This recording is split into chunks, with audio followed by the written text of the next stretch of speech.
War is the continuation of Politik by other means. Karl von Clausewitz, 1780 to 1831. Few phrases from military theory have been as influential as Prussian soldier Karl von Clausewitz's statement that war is the continuation of Politik by other means, taken from his book on war, published after his death in 1832. The phrase is one of a series of truisms Clausewitz coins as he attempts to put war in context by examining its philosophical basis, much as philosophers would explore the role of the state.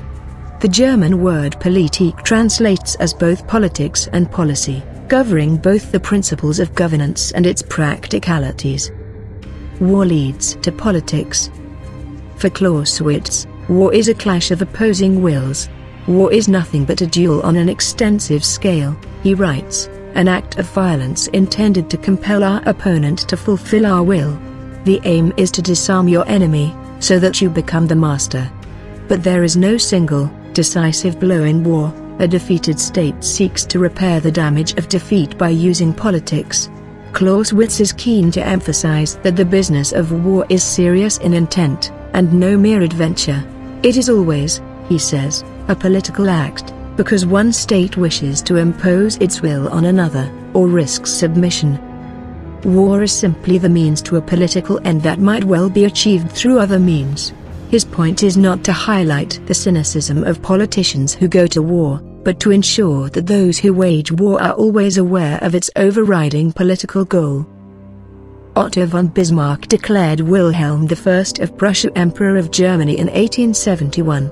Bismarck had provoked war with France to achieve this political end. In context: ideology, realism. Focus, diplomacy and war. Before 5th century Sun Tzu states that the art of war is vital to the state. 1513 Niccolò Machiavelli argues that even in peacetime, a prince must be ready and armed in preparation for war. 1807 Georg Hegel states that history is a struggle for recognition that leads to a master and slave relationship. After 1935 German General Erich Friedrich Wilhelm Ludendorff develops his notion of a total war that mobilizes the entire physical and moral forces of a nation. 1945 Adolf Hitler cites the great Clausewitz in his last testament in the bunker.